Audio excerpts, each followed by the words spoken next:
السلام علیکم پاکستان، السلام علیکم کراچی۔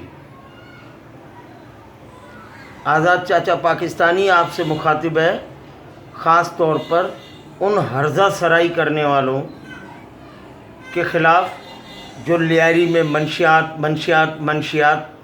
کرتے پھر رہے ہیں۔ ان کو کراچی میں کہیں بھی منشیات نظر نہیں آ رہی، ان کو کراچی میں کہیں بھی شراب نظر نہیں آ رہی، ان کو کراچی میں کہیں بھی جرائم نظر نہیں آ رہے۔ جو حق سچ کی بات کرتا ہے تو پھر اس کے خلاف کردار کشی کی جاتی ہے۔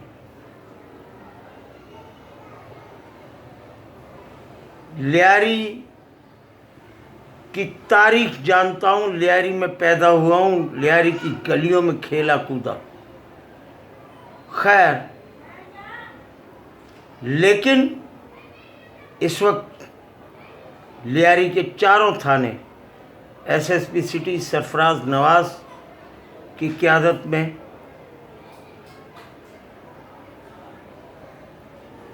جس طرح فرائض انجام دے رہے ہیں وہ عوام کے لیے تحفظ کا سبب بن چکا ہے۔ رینجرز نے 2013 سے اب تک جو کارروائیاں کی اس میں جرائم کے گروپ اکھاڑ کے پھینک دیے۔ یہ تحریک کرنے والے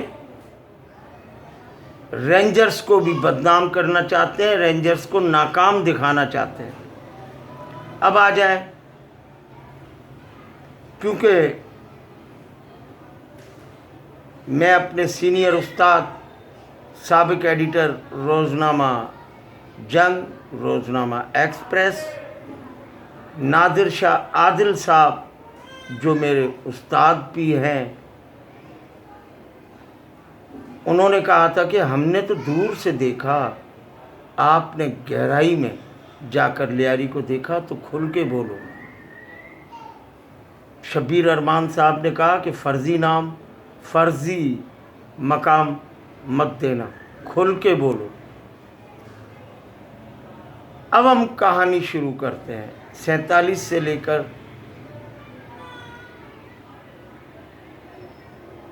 1954 تک، جس میں 1 یونٹ بنا۔ پھر 1964-65 میں لیاری کے اندر وفاقی سیاست کے خلاف قوم پرست سرگرم ہوئے، ناکام ہو گئے، کیونکہ لیاری والوں نے پاکستان اور وفاق کے ساتھ وفا کا عہد نبھایا۔ اب آتے ہیں اصل بات کی طرف کہ بڑے بڑے علماء قادیانیوں کو کافر کہتے تھے، لیکن ہمت نہیں ہوتی تھی۔ ایک لیڈر ملا 1971 میں، شہید ذوالفقار علی بھٹو وزیر اعظم کی حیثیت سے، اور میں پارٹی کا نام نہیں لوں گا، میں اس لیے کہ میں عالم دین مفتی محمود مرحوم صاحب کو سمجھتا ہوں کہ انہوں نے بھٹو صاحب کا قادیانی مسئلے پر بہت بڑا ساتھ دیا، انہیں غیر مسلم قرار دیا، جس کی آگ قادیانیوں کو کم لگی، بھارتی راہ کو زیادہ لگی۔ 1974 میں اسلامی سربراہی کانفرنس بلائی گئی، 1400 سال سے اسلامی ممالک کے سربراہ ساتھ نہیں بیٹھے تھے، وہ بیٹھے۔ اب یہ تو راہ کو، بھارت کو آگ لگانے والی بات تھی نا، کیونکہ ان کے منصوبے ناکام ہو رہے تھے۔ 65 میں انہوں نے دھوکے کے ساتھ پاکستان پر حملہ کیا، منہ کی کھائی۔ اب نئی سازش تیار ہونے لگی. انہوں نے بنگلہ دیش میں علیحدگی پسندی کو فروغ دیا. پاکستان کے ساتھ غداری کرنے والے شیخ مجیب الرحمان، جس کی بیٹی آج الیکشن بھی نہیں جیت سکتی، اسے آگے لائے. اسے جب آگے لے کر آئے تو بھی وہ کچھ نہ کر سکی، لیکن علیحدگی پسندوں نے 1971 میں بھارت کے ساتھ مل کر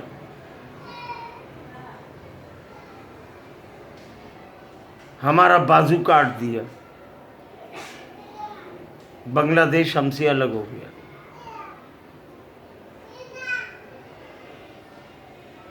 اب شہید وزیر اعظم ذوالفقار علی بھٹو نے بھارت کو بھرپور جواب دینے کے لیے ایٹمی پلانٹ بھی بنایا. روس سے مدد لے کر اسٹیل مل بھی بنائی اور بہت سارے کارنامے انجام دیے. اس لیے لیاری کا بچہ پیپلز پارٹی کو چاہتا ہے. ہاں، را کے ایجنٹ یہاں بھی خاموش نہیں رہے. 1974 میں ہی اسلامی سربراہی کانفرنس کے ساتھ ہی انہوں نے لسانی فسادات پھیلائے. اس وقت جماعت اسلامی کراچی پر راج کرتی تھی. لیاری پر پی پی کا راج قائم ہو چکا تھا.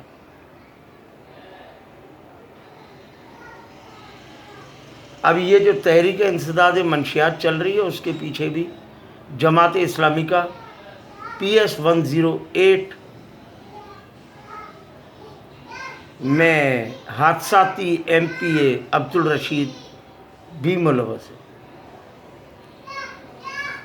بات تھوڑی طویل ضرور ہوگی، لیکن آپ کے لیے تاریخ کا حصہ بنے گی. لیاری کو شروع سے بدنام کیا گیا تھا. ذوالفقار علی بھٹو نے لیاری کے غریبوں کو بولنے کا سلیقہ سکھایا، حق مانگنے کا سلیقہ سکھایا، انہیں نوکریاں دی.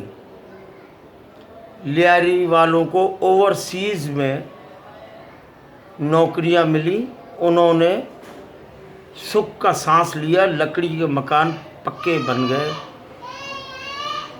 1977 میں مارشل لا لگ گیا. 1978 میں ظہور حسن بھوپالی نے ضیاء حمایت تحریک بنائی اور اس میں اپنے ساتھ رکھا بانی متحدہ کو. بانی متحدہ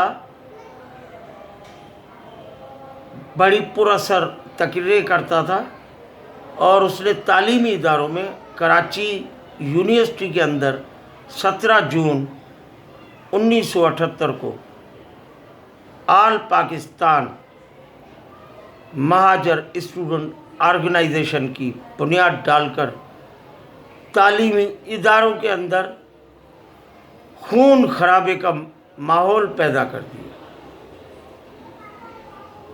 بھوپالی کے ساتھ وہ تقریریں کرتا رہا. 1980 میں نمائش پر مظاہرہ کرتے ہوئے پول پہ چڑھا، پاکستان کا پرچم اتارا، نیچے پھینکا، اسے روندا، اسے جلایا.